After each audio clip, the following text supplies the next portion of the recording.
صل على رسول الكريم أما بعد فأعوذ بالله من الشيطان الرجيم بسم الله الرحمن الرحيم يا أيها الذين آمنوا استعينوا بالصبر والصلاة إن الله مع الصابرين۔ آج کے اس دینی محفل میں جس موضوع پر لب گشائی کرنا چاہتا ہوں وہ ہے صبر اور اس کے فضائل۔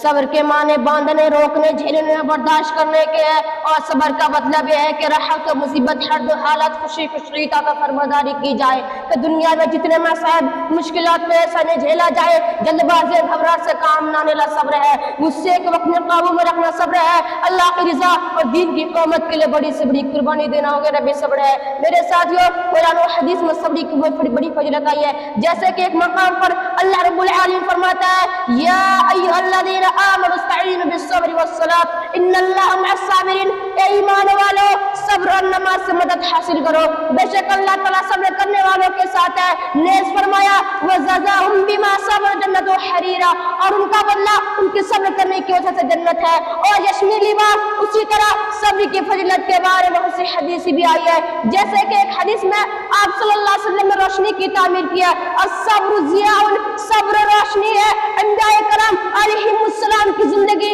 صبر کے سلسلے میں بہترین نمونہ ہے، جنہوں نے اللہ کی راہ میں اجماع سے نہ گزرنا پڑا، جیسے کہ حضرت ایوب علیہ السلام نے صبر کے ذریعے مسلم بن گئے۔ نبی صلی اللہ علیہ وسلم نے صبر کے سلسلے میں جو تعلیم و ترکیب دی ہے وہ ایسی حیات بخش امید فضا ہے کہ اس کی بنیاد پر سلف و صالحین نے اپنی زندگی کی عمارتیں تعمیر کی، اور انہوں نے ہمیشہ صبر کو مصائب مشکلات کے خلاف ہتھیار بنائے رکھے۔ چنانچہ حضرت بلال حبشی، شعیب رومی، یہ علی سرج اجمعین کو صبر و استقامت کا نمونہ آج بھی تاریخ سنہرے اور رخشندہ و روشن ہے۔ میرے اسلامی بھائیوں، پکے سچے ایمان والے پہلے لوگوں کی طرح صبر کا اختیار فرمائیے۔ حضرت خباب بن بیان کرتے ہیں کہ ہم نے آپ صلی اللہ علیہ وسلم کی خدمت میں عرض کیا ہمارے لیے اللہ سے دعا کیوں نہیں مانگتے؟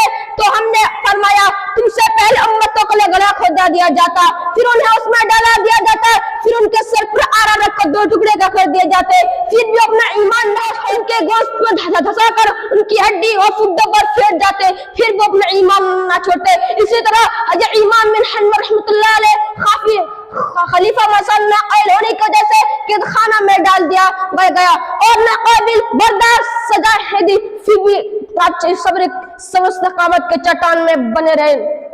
چنانچہ تاریخ میں مذکور ہے کہ آپ ننگے بدن پر ایسے کوڑے برسائے جاتے کہ اگر یہی کوڑے ہاتھی پر برسائے جاتے تو چنگاڑتے ہوئے جنگل کی طرف باہر نکلتا۔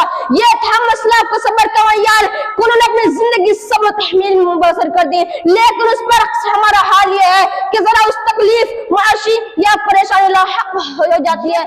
یہ دنیا امتحان و جائز کی جگہ ہے، یہاں اللہ تعالیٰ امتحانی نعمت دے کر بھی لیتا ہے اور چھین کر بھی لیتا ہے۔ آخر اللہ تعالیٰ سے دعا ہے کہ ہم سب کو صبر کرنے اور اس کے اجر و ثواب سے مستحق بننے کی توفیق دے، آمین۔ وآخر دعوانا الحمدللہ رب العالمین۔